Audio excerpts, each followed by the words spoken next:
let's take a look at these nuts. These are by NatureGate, Munch Magnet Nut. These are roasted nuts with a fun name, simple packaging.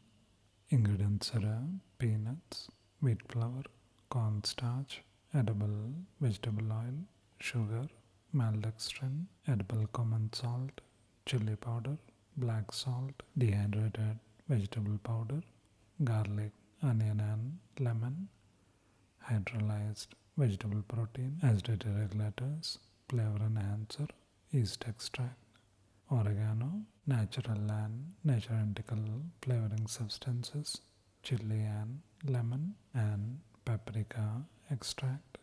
Costs around 340 rupees or $4 or so. Manufactured in Mumbai, India. Let's taste it. That's how they look. Let's taste it. They're nice and crunchy.